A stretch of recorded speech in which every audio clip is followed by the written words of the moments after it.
We started with Willem Blackwood and Jerrel Bracken, and now we're here. The Blackwoods and Brackens have finally made their impact on a Game of Thrones property, and predictably, it starts with teenagers arguing and ends with hundreds and thousands of men dead in a field, a sword through a throat, and a burning mill.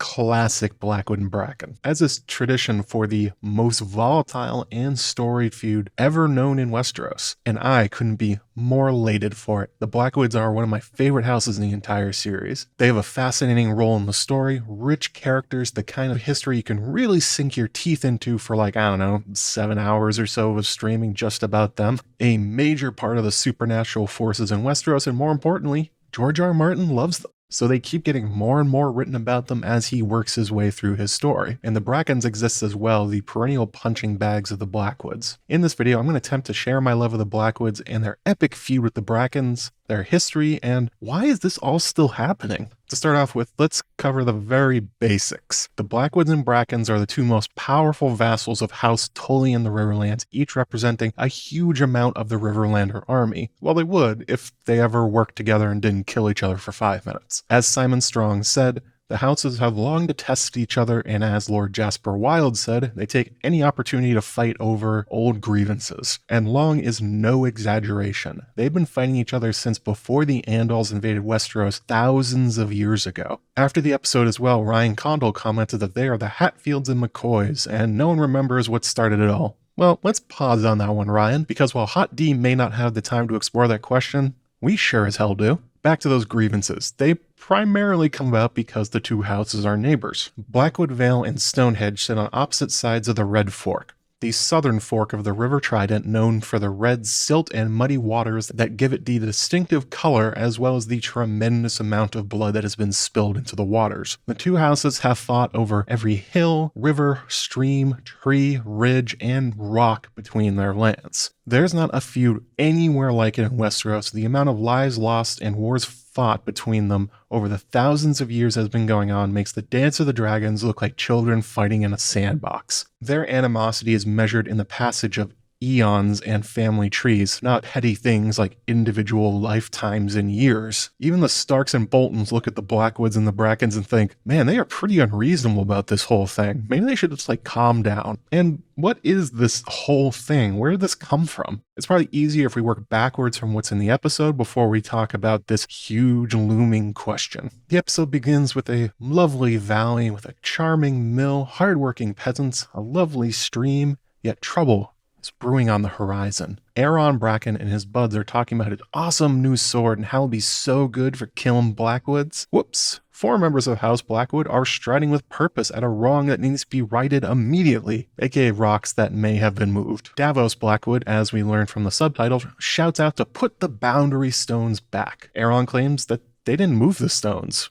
Davos, though, gets in his face about how he doesn't believe him and that this is a theft of Blackwood land. Aeron mumbles something about an assize at Riverrun, notably not the podcaster from History of Westeros, and Davos tells him to fork the assize and that this is Blackwood land. Aeron feels a bit intimidated despite his tough talk a minute ago, and walks away mumbling that Davos is a babe killer. When challenged, he says that Davos supports a false queen and a kinslayer. Davos surmises that this means the Brackens have taken up arms for Aegon, and calls him no true king, and that Aeron is no true knight, along with some, colorful language. They draw swords and knives on each other, and Davos, looking very excited at the prospect, sneers at Aeron he wouldn't dare. And then smash cut to the outcome of this argument, a feast for the crows. It appears that Aeron did dare, and is dead, along with hundreds or thousands of dead men clogging the stream and fertilizing the fields as is tradition. The windmill burning in the background as it turns feebly. This is of course the infamous Battle of Burning Mill, added to the history books along with every other battle they've had of that thing that was nearby while they fought some time ago. So what just happened?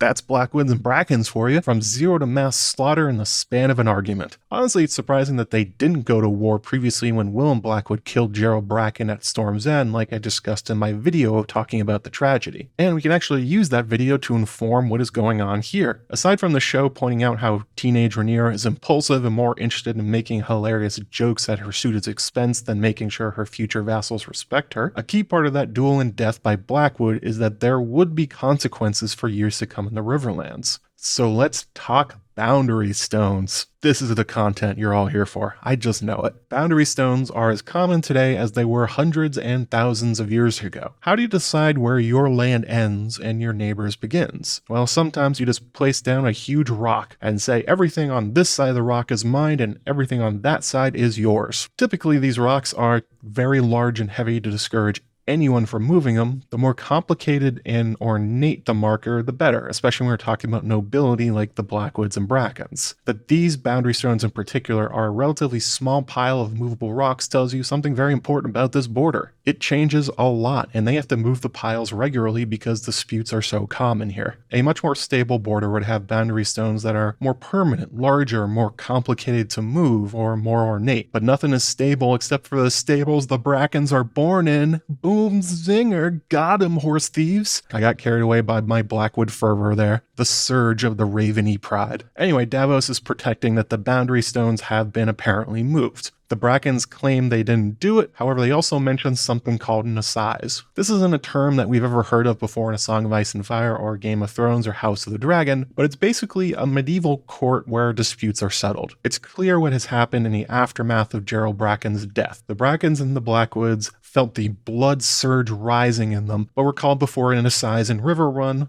by their liege lord Grover Tully to settle it. The outcome of which is that the Brackens apparently were given some of the Blackwood holdings as a repayment to end the conflict. The boundary stones were moved, and the Blackwoods are none too happy about that. Hence the argument. Davos thinks the decision is unfair to pay for the life of one snotty Bracken punk nobody liked anyway. His cows deserve to eat that grass, damn it. From there, the argument basically escalates into nothing. The Blackwoods and the Brackens have effectively no contact with the royal families. They have no presence at the royal court nor Dragonstone, and the royal family hasn't been big on royal progresses for some time. Jasper Wild is right in a sense. These teenagers wearing their family colors and badges have no connections to the blacks or the greens, and the insults about Rhaenyra and Aegon are hollow. The real argument here is about the Blackwoods and the Brackens and who owns what between these two eternal rivals. This isn't about the blacks and the greens. Except, not really. There are real stakes connected to the conflict outside their ever-volatile feud. A very real problem, a deep one that few outside Blackwood Vale and Stonehenge understand. And that is the real root of the source of their feud: honor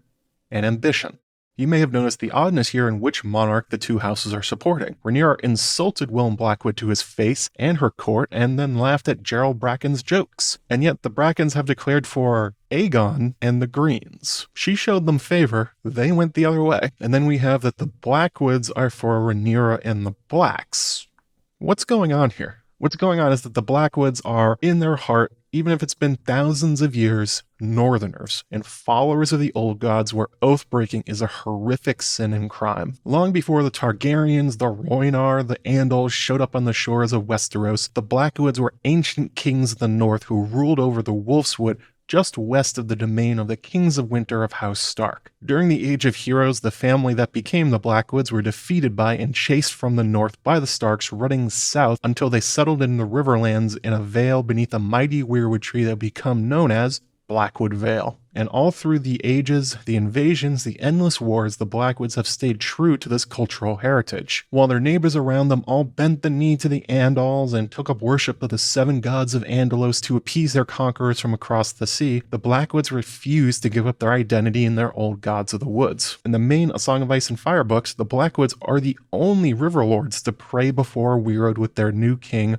Robb Stark. And the same is true of numerous other invasions, like the Ironborn, the conquest of the Storm Kings, Durrandons, the coming of Aegon the Dragon. Through all of this, the Blackwoods stay true to their heritage and faith above all else. They might live in the Riverlands, but as far as they're concerned, Blackwood Vale is a part of the Wolfswood they left, and the North has come south with them. That is borne out in marriages as well, with the Blackwoods being one of the few families outside the North that the Starks have historically married with other than the Royces of Runestone until very, very recently. With that in mind, you may understand somewhat what the Blackwood and Brackens really went to war for. It wasn't Rhaenyra and Aegon, nor the Great Council or succession laws, not even the boundary stones and the grass that Davos so boldly challenged the Brackens over. The source of their historical beef is honor. To House Blackwood, the Brackens have no honor and disgrace themselves regularly in front of the old gods they used to pray to. Their histories claim the Brackens used to be common horse breeders who in a dastardly move hired sellswords to overthrow their lieges and stole the lands that the Brackens now squat on. Of course, the Brackens say it was the other way around. The Brackens were the noble kings who had the Blackwood Vale stolen from them by their rebellious vassals. That would be bad enough for any house to hold a grudge. However, the Brackens have done the opposite as the Blackwoods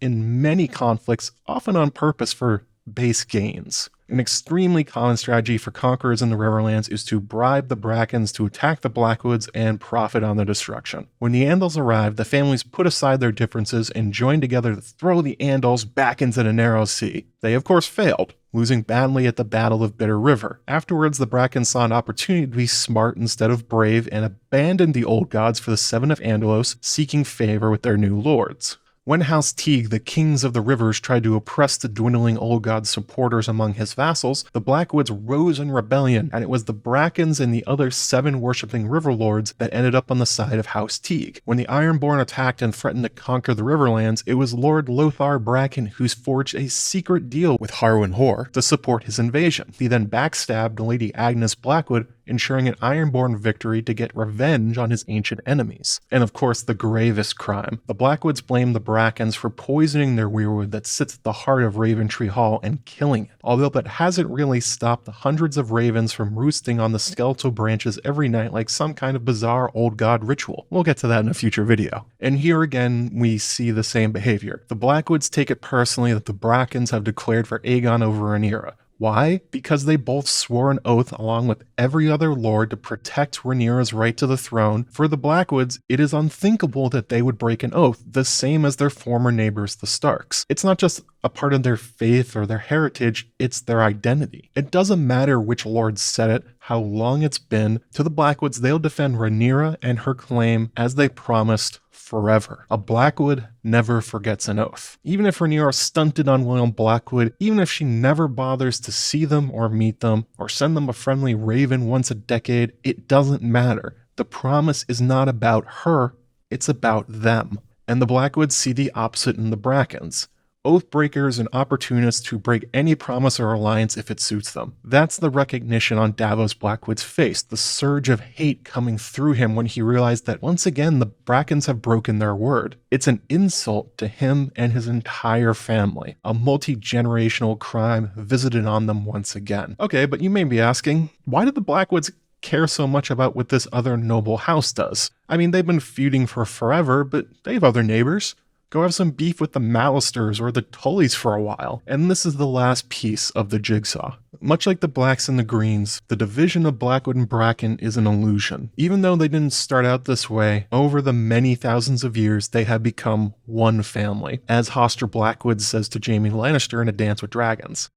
They may have started out as a family of Riverland or horse breeders and an exiled northern house with little in common, but they are now 2 parts of what has effectively become one large extended family. They even allied once under the leadership of Benedict Rivers, a bastard of both Bracken and Blackwood in some kind of Romeo and Juliet setup. Benedict united his 2 houses and then conquered the Riverlands, becoming King Benedict Justman. From that alliance, the Justman dynasty rule brought 300 years of peace to the Riverlands, a remarkable feat in the most volatile region in all of Westeros. It's amazing what happens when these 2 houses stop fighting each other for once. It is the feud that holds them back. It is a tragic dance that neither can escape, and every child of Blackwood Vale and Stonehenge learns at a young age.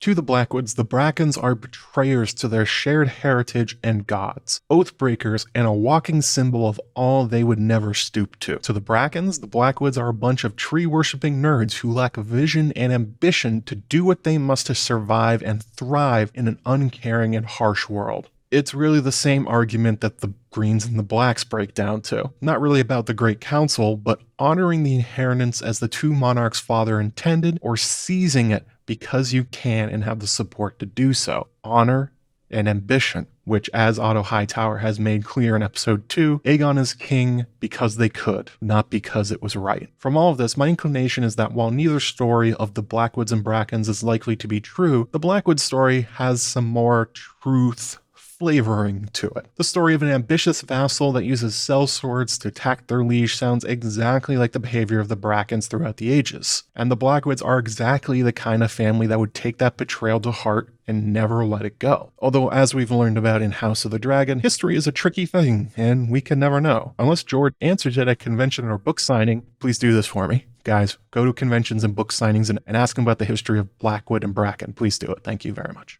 Although the true source of the Blackwood and Bracken initial feud has long since turned to dust and is forgotten, the core of it remains true to the present: ambition and honor. And endless acts of revenge upon revenge upon revenge, built on a foundation no one except the Weirwoods even remember. As the saying goes, he who seeks revenge digs two graves. And let me tell you, there's never enough graves between Blackwood Vale and Stonehenge. The endless waltz of war has never left the Red Fork. And if the Targaryens aren't careful, they'll fall right into step with the Ravens of Raventree Hall and the Horse Lords of Stonehenge. A dragon eating its own tail forever. Thanks for watching. If you're as big of a Blackwood fan as I am, you've probably noticed there's a real gap in the market for Raven and Weirwood merch. Well, you're in luck. Head on over to my Threadless shop at joemagician.threadless.com and you too can celebrate the greatness of House Blackwood in style. Shirts, sweatshirts, stickers, tank tops, I've got you covered.